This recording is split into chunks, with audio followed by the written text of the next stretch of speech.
Hello, আসসালামু আলাইকুম। আজ আমি আপনাদেরকে পাটিসাপটা বানিয়ে দেখাবো।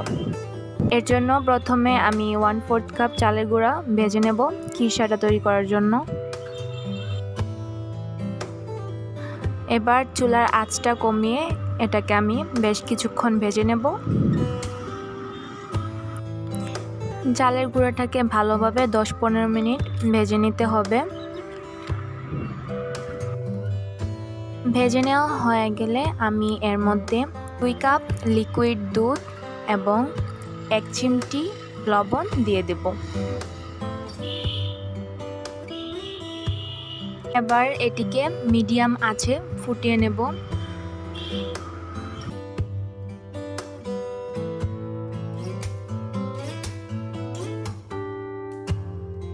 কিছুক্ষণ জাল করে নেওয়াতে দুধটা মোটামুটি ভালোই ঘন হয়ে এসেছে। এখন আমি এর মধ্যে 1/4 কাপ খেজুরের গুড় দিয়ে দেব। তারপর এটিকে ভালোভাবে মিক্স করে নেব।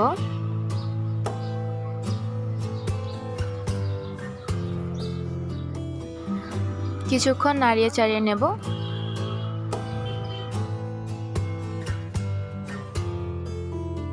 তারপর এর মধ্যে 1/2 কাপ কুড়ানো নারকেল দিয়ে দেব। টেস্টটা আরও ভালো আসবে, খেতেও খুব ভালো লাগবে।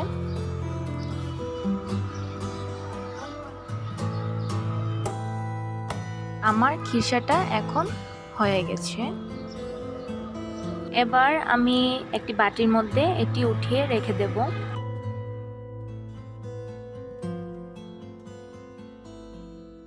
এবার আমি পিঠার উপরের অংশটি তৈরি করার জন্য 3 কাপ চালের গুঁড়া, 1/2 কাপ ময়দা, 1/4 কাপ চিনি এবং পরিমাণ মতো লবণ দিয়ে দেব। চালের গুঁড়ার সাথে ময়দাটা দিচ্ছি কারণ পিঠাটা যাতে ঠান্ডা হয়ে শক্ত না হয়ে যায়, এই জন্য আমি সাথে ময়দা দিয়ে দিয়েছি।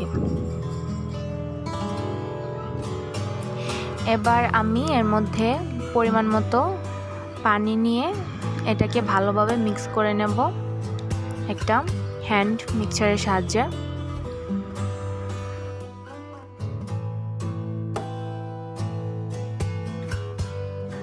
আর আমি পাটিসাপটাটি তৈরি করার জন্য প্রথমে একটি প্যানের মধ্যে অয়েল ব্রাশ করে নেব।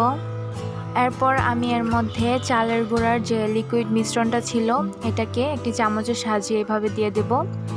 আর এটাকে আমি চামচের সাহায্যে ছড়িয়ে দিব যাতে এটা পাতলা হয় আর খেতেও ভালো লাগে। তারপর এটিকে 2 মিনিটের জন্য আমি ঢাকনা দিয়ে ঢেকে নেব। এটা যখন হয়ে গেছে তখন আমি এর মধ্যে আগের যে খিরসাটা বানিয়ে রেখেছিলাম তা এইভাবে লম্বা করে দিয়ে দেব। এখন আমি এটিকে সুন্দর করে ভাঁজ ভাঁজ করে পিঠাটিকে তৈরি করে নেব। আপনারা দেখতেই পাচ্ছেন আমার পিঠাটি হয়ে গেছে। শীতের দিন এই রকম পিঠা খেতে খুবই ভালো লাগে। আপনারাও চাইলে বাসায় তৈরি করতে পারেন। এই রকম করে আমি অনেকগুলা পিঠা বানিয়ে নেব। আমার পিঠাগুলো সবগুলো তৈরি হয়ে গেছে, খেতেও খুব মজা হয়েছে। আপনারা চাইলে অবশ্যই বাসায় তৈরি করতে পারেন। আমার ভিডিওটি ভালো লাগলে অবশ্যই লাইক এবং সাবস্ক্রাইব করে দেবেন।